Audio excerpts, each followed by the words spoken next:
De volta ao segundo bloco do Fale Mais Sobre Isso dessa semana, com o psicólogo clínico Elias Leite, discutindo a transpessoalidade, a psicologia transpessoal e uma das possibilidades dela, que é a regressão.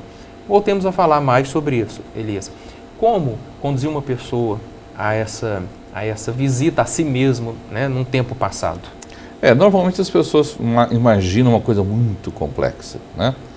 Mas você que está aí do outro lado me vendo nesse momento, se você procurar se lembrar onde você estava domingo passado, às 2 horas da tarde, você vai ter uma imagem sobre isso, né? Vamos voltar um pouquinho mais. Onde você passou o Natal? Você voltou no tempo mais um pouco. Vamos voltar mais? Aonde você fez o seu primeiro ano de escola? Lembra? Lembra como é que era a escola? Então, lembra onde que era? Lembra da sua primeira professora? A fisionomia dela? O nome dela? Esse é um processo de regressão. Claro que de uma forma bem simples. O terapeuta, ele tem diversas alternativas, diversas técnicas para chegar a levar o paciente à regressão. Eu, particularmente, uso uma das técnicas que eu uso através da hipnose. Então, pelo processo da hipnose, eu vou conduzindo o indivíduo, vamos dando sugestão para ele ir voltando no tempo. Eu posso seguir esse caminho e voltando parte a parte no tempo.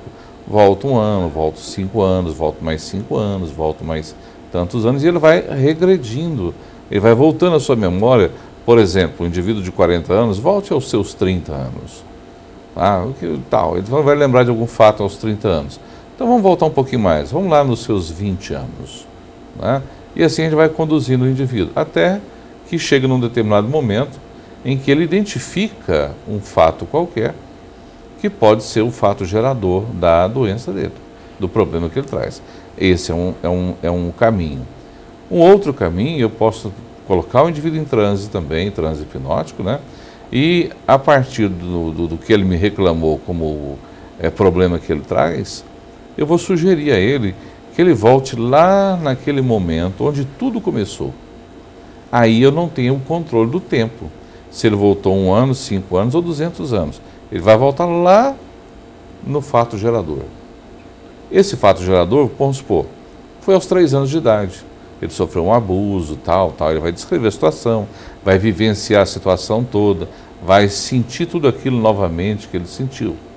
Em função desse fato, dele sentir tudo que ele sentiu, dele passar por todo aquele sufoco, todo aquele sofrimento, a gente convencionalmente não usa fazer regressão com mulher grávida, porque senão tanto ela quanto o bebê vão passar por todo aquele sofrimento. Isso é importante nós frisarmos, os cuidados com esse processo, porque ele pode ser uma descarga, Ele traz, com certeza, algumas descargas. Com certeza. Que o indivíduo vai acessar e vai acabar trabalhando.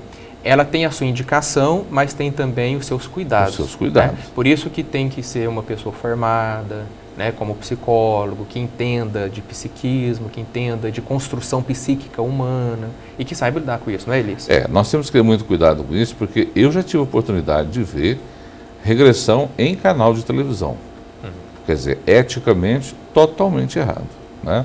Nós temos o cuidado, e a literatura recomenda isso, que você não trabalhe com senhoras grávidas, com psicóticos, com esquizofrênicos, porque tem outros comprometimentos. Então, não vamos entrar aqui nesse caso. Então, não é recomendado isso. E nem de forma banal, Não. Eu estou com problema. Eu quero fazer uma regressão para saber se eu fui rainha do Egito. Muita gente fala esse tipo de bobagem, Isso não é o processo.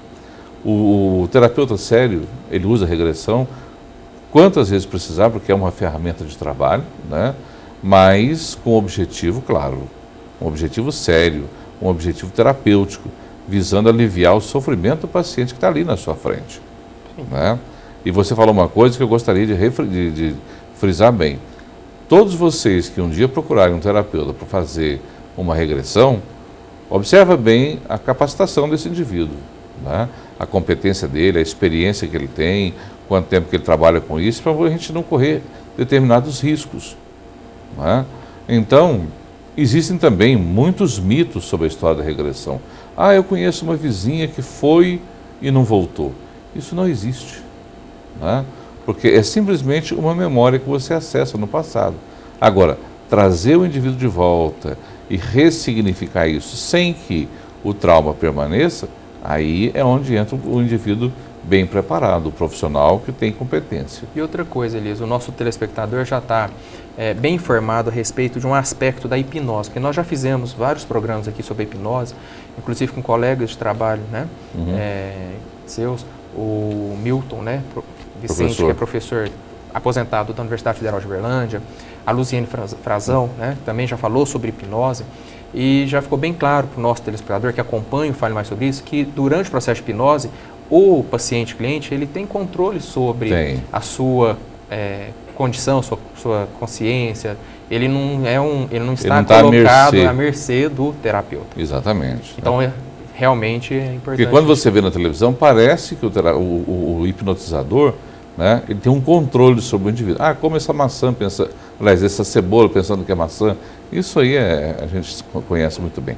Mas voltando à questão da regressão, então, que é o nosso objetivo, né, quando o indivíduo acessa aquela memória traumática, quando ele começa a vivenciar aquilo, nós percebemos claramente que o estado geral dele muda, né, porque ele entra num estado de sofrimento.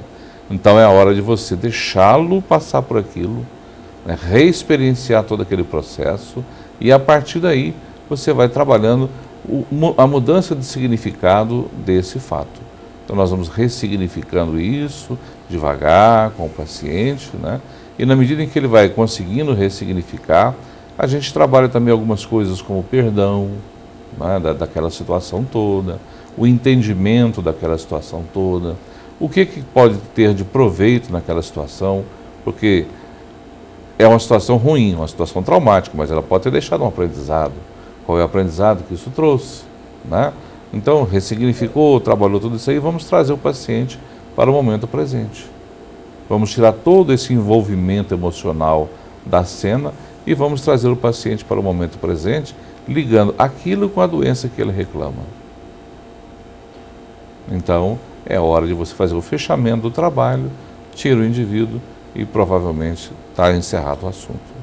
Elias, você tocou em um aspecto, voltar até os 3 anos de idade é uma possibilidade da regressão, né? Mas nós sabemos que é possível voltar ainda na vida intrauterina, né? Sim. Vamos falar um pouco sobre isso no próximo bloco, como acessar, né, memórias de quando ainda estávamos dentro da barriga da mãe ou nos primeiros dias de vida, uma semana de vida, não 3 anos, uma semana, um mês, né? A gente fala mais sobre isso no próximo bloco e você vai nos acompanhar nessa discussão super interessante, super legal. Nos aguarde.